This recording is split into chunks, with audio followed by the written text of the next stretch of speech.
మన వాళ్ళకి ఆల్రెడీ చెప్పాను, వచ్చే వారం ఒక్క బ్యాగ్ పంపిస్తున్నారు. ఈసారి కూడా గెలుస్తున్నాం కదా. మీరు ఇంకొంచెం బాగా చూసుకుంటే ఫుల్ మెజారిటీతో గెలిచేయచ్చు. ఏం రా సపోర్ట్ చేయండి.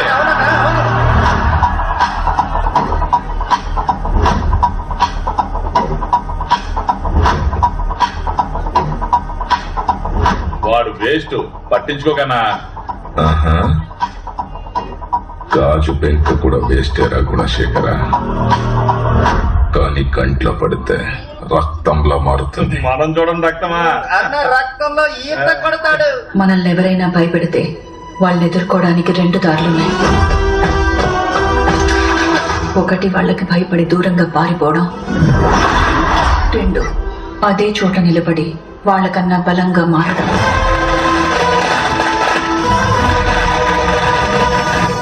ఇప్పుడు నువ్వే దారిలో వెళ్లాలో నువ్వే నిర్ణయించుకోవాలి. నేనొస్తాను నీకోసం కదిలి, న్యాయాన్నే గెలిపిస్తాను న్యాయముగా నడిచి, కాసులతో కొనలేని నీతిని నేలిగిసి, జాతి మతం చూడని భుజమై నిలిచి, నేనొస్తాను నీకోసం కదిలి. ఇప్పుడు నువ్వే దారిలో వెళ్లాలో నువ్వే నిర్ణయించుకోవాలి.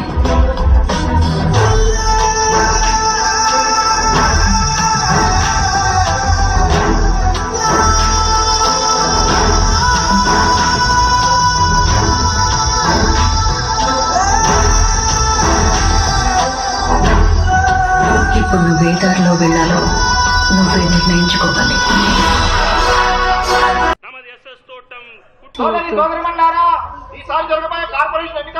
అమ్మా, మా ట్యూషన్ మాస్టర్ పెన్ను గుర్తుతో ఎలక్షన్ లో పోటీ చేస్తున్నారు. అతనికే ఓటేయాలి. ఎలక్షన్ నిలబడుతుంది. ఎందుకు నిల్చకూడదు? అతను మన పిల్లలందరికీ ట్యూషన్ చెప్తున్నాడా లేదా? అతను కాకపోతే ఇంకెవరు నిల్చుంటారు? ట్యూషన్ మాస్టర్ కార్పొరేటర్ ఒకటేనా? మా ట్యూషన్ మాస్టర్ ఎలక్షన్ లో పోటీ చేస్తున్నాడు. ఎందుకు రాదానికి పలికిమాల పనులు? గెలిస్తే మాత్రం ఏం చేస్తాడట? అందరూ బీగుడు కాలే. చల్, ఈ సంవత్సరంకి వెళ్ళి మా అందరికి ఓట్లు వస్తున్నాయి, మేము మా మాస్టర్ కి ఓటేస్తాం. అరే, మన పిల్లల్ని చదివించి దారికి తీసుకొచ్చాడు, అట్లాంటిది మన ఏరియా డెవలప్ చేయలేడా? నేను ఆయనకే ఓటేస్తా. ట్యూషన్ మాస్టర్ ఎలక్షన్ లో నిలబడుతున్నట్ట. నిలబడితే నాకేంది? నేను ఎవరు గుడిసెకరాలకే వేస్తా. ఒక్కొక్క వాడికి నీళ్ళకి మాత్రమే సంవత్సరానికి 40 లక్షలు ఖర్చు పెట్టినారని పేపర్స్ చెప్తున్నాయి. కానీ వారానికి 3 సార్లు మనం నీళ్ల కోసం కొట్టుకుంటాం. ఇది ఒక వాటర్ ట్యాంక్, పోయిన సంవత్సరం పెట్టారు. దీని రేట్ ఎంతో తెలుసా? ఎంత? ఈ ట్యాంక్ కి సిమెంట్ కి ఓ 2 లక్షల దాకా అయి ఉంటది. ఒక 2 లక్షల ట్యాంక్ కి 7 లక్షల లెక్క చూపిస్తున్నారు.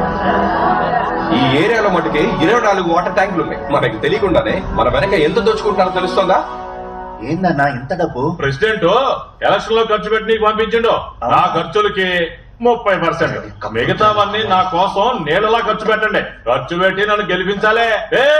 ఇంకో 20 నాకు కావాలి. ఇవ్వు అన్నా, ఈడ తక్కువ అవుతుంది, ఆడ ఎక్కువ అవుతుంది. ఈ సంచి పెద్దదిరా, అత్తం నీ నోరు లెక్క. పోలీసు శాఖ వారి విజ్ఞప్తి, ఎన్నికల సందర్భంగా పార్టీల వాళ్ళు డబ్బు చూపించి ఓట్ల కోసం ప్రలోభ పెట్టగలరు. ఓటు కోసం డబ్బులు ఇవ్వడం, తీసుకోవడం చట్టరీత్యా నేరం. మీ ఓటు చాలా అమూల్యమైనది, దాన్ని అమ్ముకోవద్దు. పిడికిల్ గుర్తు కోటే, పిడికిల్ గుర్తు.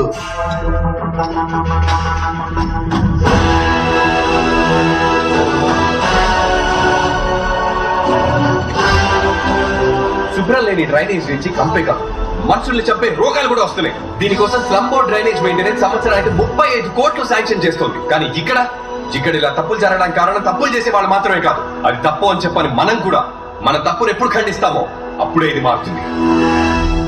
నా గుండెకి తగిలిన పెద్ద గాయం ఏంటంటే ఈ ఊరికి నేనేం చేయలేకపోయానే అని. నువ్వు నా ఆశయాన్ని నెరవేరుస్తావని నేను ఇంకా ప్రాణాలతో ఉన్నాను.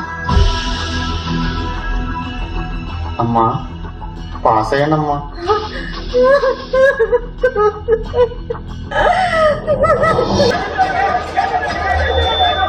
తొలి రౌండ్ పూర్తయ్యేసరికి పబ్లిక్ పార్టీ అభ్యర్థి గుణశేఖర్ కి 7,201 ఓట్లు, జనబలం పార్టీ అభ్యర్థి మినల్ కుమార్ కి 6,631 ఓట్లు, ఇండిపెండెంట్ అభ్యర్థి విజయరాఘవన్ కి 2,567.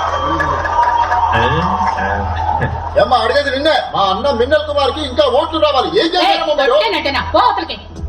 రెండవ రౌండ్ పూర్తయ్యేసరికి గుణశేఖర్ 10,341, మిన్నల్ కుమార్ 11,060, విజయరాఘవన్ 7,241.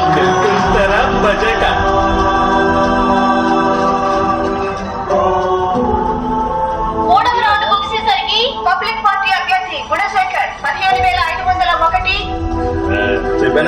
అదిరింది లెక్క. బెడ్రూమ్ పార్టీ అభ్యర్థి మిన్నల్ కుమార్ 11,171, ఇండిపెండెంట్ అభ్యర్థి విజయ రాఘవన్ 15,508.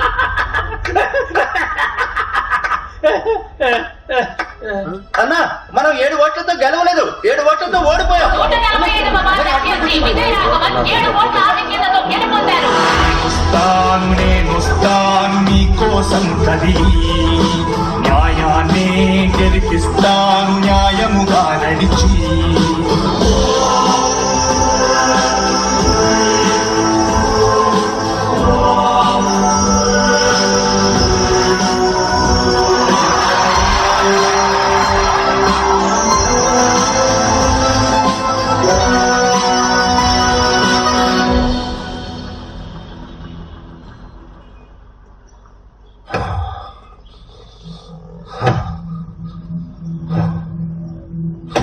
రేయ్, నీకే గట్లుంటే నేను చచ్చిపోయి ఉండాలి. వచ్చావు కదా ఇందాక, అదే నీ టైం బాగుండి దేవుడి దేవుడు బతికిపోయావు. మోస్కాడు కాలేజీకి వచ్చిన రోజు నుంచి లొల్లి షురు అయిందన్న. వచ్చిన మొదటి రోజే సూరన్నతో లొల్లి పెట్టుకున్నాడన్న. సూరిగాడిని కొట్టాడని సూరిక నాకు చెప్పి వాడిని కొట్టి కాలంలో పడేశారు. జనాలు వాడి మీద జాలి చూపించారు. అలా కొట్ట చేస్తాను. రేయ్, గట్లయితే నీ ఓడిపోనికి మొదటి కారణం మీరేరా? నువ్వు ఒక న్యూస్ ని టీవీలో వేయించడానికి పర్మిషన్ తీసుకో అన్నా, నేను చూసుకుంటా. ఏం న్యూస్? సిటీలో పట్ట పగలే ఓ కార్పొరేటర్ దారుణ హత్య. శత్రువు మనల్ని ఎదిరించి ఓడించేలోపే శత్రువుని మన గుప్పెట్లో పెట్టుకొని మనం మన గమ్యాన్ని చేరుకోవాలి. కానీ దానికన్నా ముఖ్యం మన శత్రువెవరో ముందు తెలుసుకోవాలి. ఏ వార్డ్ లో కూడా నాకు నా పార్టీకి తెలియకుండా ఒక్కటి కూడా శాంక్షన్ ఇవ్వకూడదు. బాగున్నావమ్మా? సార్, ఆ 145వ వార్డు కార్పొరేటర్ కాల్ మీద కాల్ చేస్తున్నాడు. అన్నా ఏంటన్నా ఇది? ఆ ఇండిపెండెంట్ క్యాండిడేట్ మీకెందుకు కాల్ చేస్తున్నాడు? సార్, నేను విజయ రాఘవన్ని, 145వ వార్డ్ కార్పొరేటర్ ని. ఇండిపెండెంట్ గా గెలిచిన మీ సపోర్ట్ లేని ఏది జరగదు సార్. మీ బ్లెస్సింగ్స్ కోసం కాల్ చేశాను. రాజకీయాల్లో మీరే నాకు రోల్ మోడల్ సార్. మీ సపోర్ట్ నాకు ఎప్పుడు కావాలి సార్. మీరే నా ఇన్స్పిరేషన్. మీతో ఎప్పుడు టచ్ లో ఉంటాను సార్. మీరే నాకు గైడ్ చేయాల్సిందే.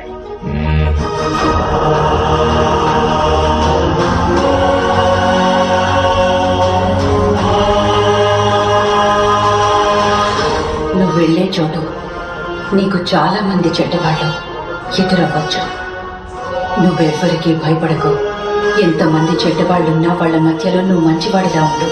ఎందుకంటే చెడ్డవాడు ఈ లోకాన్ని మాత్రమే గెలుస్తాడు, కానీ మంచివాడు ఆ చెడ్డవాడిని కూడా గెలుస్తాడు.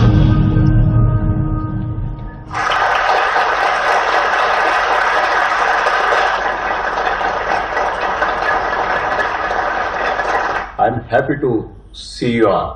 మొదటిసారి గెలిచిన కార్పొరేటర్లు ఎవరు? మీ పేరు? విజయ రాఘవన్, 145వ వార్డ్ సార్. మొదటిసారి వచ్చారు కదా, ఏదైనా ఫ్రెష్ ఐడియా చెప్పండి.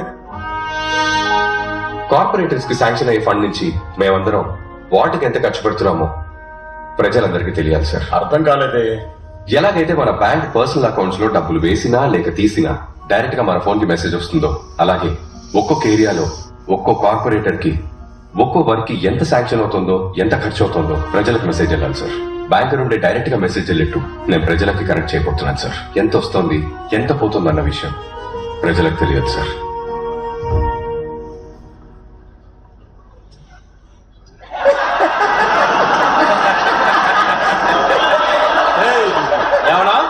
అందరికి ఓపెన్ గా చెప్తావా? అందరం అందరి దగ్గర ఓపెన్ చేసుకుంటూ వెళ్ళామనుకో, అందరం క్లోజ్ అయిపోతాం. ఏం మాట్లాడుతున్నావు నువ్వు? దిమాకుంటే మాట్లాడుతున్నావా? కూసో కూసో. కూర్చోండి కూర్చోండి, గొడవ చేయకుండా కూర్చోండి. కొత్త కదా, అట్లానే ఉంటది. ఏంటి కామెడీ చేస్తున్నారా? గవర్నమెంట్ ఎంత శాంక్షన్ చేసిందో, ఎంత ఖర్చు అయిందో, ఎంత మిగిలిందో ప్రజలకు ఎలా చెప్తారు మీరు? అదంతా పెద్ద ప్రాసెస్. ఈ హెల్ప్ మీరు చేశారంటే మీరు చాలా పెద్ద విజయం సాధించినట్టే. మా ప్రజల గుండెల్లో ఎప్పటికీ అలా నిలిచిపోతారు సార్. ఇలాంటి వేస్ట్ మాటలనే ఇంకెవరికైనా చెప్పండి. మీరు చెప్పినవన్నీ చేయాలంటే మేయర్ గారి approval, corporation commissioner approval, zonal chairman approval కావాలి. అయ్య బాబోయ్, చెప్పడానికి అలుపు చేసింది చూసారు మీరు? సార్, ఇతని పేరు కుటుంబరావు. 144, 145, 146 ఈ 3 వార్డులకు రోడ్స్ లైట్స్ కాంట్రాక్టర్. ఇతని పేరు చలంగారు, చెత్త డ్రైనేజ్ కాంట్రాక్టర్. ఇతని పేరు పురుషోత్తం సార్, నీళ్ల కాంట్రాక్టర్. వీళ్ళ ముగ్గురు మీకు right hand, back hand, left hand అయితే కరెక్ట్ గా ఉంటుంది సార్. సార్కి నేను చెప్పేది అర్థమైంది అనుకుంటా, కష్టపడకుండా సంపాదించుకోవచ్చు. మిస్టర్ కుటుంబరావు, మన ఈ వార్డులో మొత్తం 5 వీధులు ఉన్నాయి. 150 మీటర్ల రోడ్డు వేయాలి. ఎంత వర్షం వచ్చినా వచ్చే 10 years వరకు స్ట్రాంగ్ గా ఉండాలి. ఇక్కడ యాక్చువల్లీ 42 కరెంట్ స్తంభాలు ఉండాలి, కానీ ఉన్నవి 27. అందులో 9 పని చేయట్లేదు. ఇక నుండి 6 నుండి 7 లోపలే చెత్త క్లీన్ చేశారు. స్కూల్ పిల్లలు లేచి స్కూల్ కి బయలుదేరే లోపలే ఈ పని అయిపోవాలి.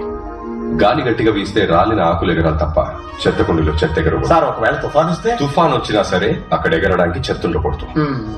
మిస్టర్ పురుషోత్తం, వారానికి 4 వాటర్ ట్యాంకులు రావాలి, కానీ 2 వస్తున్నాయి.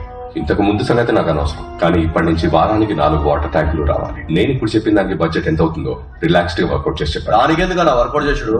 రోడ్ లెక్కలతో చెప్పవచ్చు. రోడ్ నీకు ఒక 5 అవుతుందన్నా, మీకు నాకు మన ఏరియా వాళ్ళకి ఓ 4 వేసుకోండి. తర్వాత పోలీస్ స్టేషన్, కార్పొరేషన్ కమిషన్ అని ఓ 3 పెట్టుకోండి. మొత్తంగా ఓ 12 లక్షలు అవుతుంది. ఇక స్ట్రీట్ లైట్లు ఒకటి 42 రూపాయలు, 80 వేసుకోవచ్చు మనం. అట్లాగే వారానికి 4 బల్బులు పోయినాయి అని మనం నొక్కేచానా, ఇంకా వైర్లు పోయినాయి అయిపోయినాయి అని చెప్పి సంవత్సరానికి ఎట్లా లేదన్నా 4 లక్షలు నొక్కేచానా. ఒక ట్యాంకర్ 1500 రూపాయలు కాంట్రాక్టర్ కి ఇచ్చేస్తే 2500 సంపాదించవచ్చు. ఈ సెటప్ అంతా కలిపి 12 లక్షలు వస్తాయి. మనం 15 రౌండ్ చేద్దాం. సార్, ఈ చేతదంతా మనం డిసైడ్ చేసేది సార్. ఉన్న చేతని లేదని చెప్పొచ్చు, లేని చేతని ఉండదని చెప్పొచ్చు, అంతా మనం చెప్పేదే సార్. వీళ్ళలా కాదు నా డిపార్ట్మెంట్. బడ్జెట్ ఇంత అని చెప్పండి సార్, సాలిడ్గా 30% ఇస్తాం మీకు. అయితే మిస్టర్ కుటుంబరావు, రోడ్డుకు ఒక 5, లైట్కి ఒక 2 లక్షలు. మిస్టర్ పురుషోత్తం, మీకు ఒక ట్యాంక్ 1500 ఇస్తున్నాను. దీని ప్రకారంగా వర్కౌట్ చేయండి. ఎక్స్ట్రా ఏమన్నా అయితే అఫీషియల్ గా చూస్తున్నాం. చెత్త నువ్వు డిసైడ్ చేసేది, నేను డిసైడ్ చేసేది కాదు. గవర్నమెంట్ ఎంత అమౌంట్ శాంక్షన్ చేసిందో ఆ అమౌంట్ లోనే పని అయిపోవాలి. ఇందులో కమిషన్లు కూడా కుదరదు, ఇంకా మాకేం మిగులుతుందన్నా. మీరు న్యాయంగా పనిచేస్తే మీ ముగ్గురికి న్యాయంగా లాభం వస్తుంది. సార్ ఏంటి సార్ కామెడీ చేస్తున్నారా? ఏంటిది అంత కొత్తగా మాట్లాడుతున్నాడు? ఈ ఏరియాలో 10-15 ఏళ్ళగా మేము గీ లెక్కలోనే పనిచేస్తున్నాం తెలుసా. మీకు మాకు మధ్యలో చాలా మంది ఉంటారు. వాళ్ళ గనుక కోపం వస్తే ఏమైతుందో ఎరకనా? అరే మంచి ఏరియానా, బాగా సంపాదించుకో, టక్క శాంక్షన్ అయితే ఇడా. నేను చెప్పిందే బడ్జెట్. మీ వల్ల అవుతుందా లేదా చెప్పండి, లేదా నేను చూసుకుంటాను. ఏమంటారు? ఇంకా ఒకే వారంలో నేను ఏ చేంజ్ అయితే కోరుకుంటున్నానో అది నా కళ్ళకు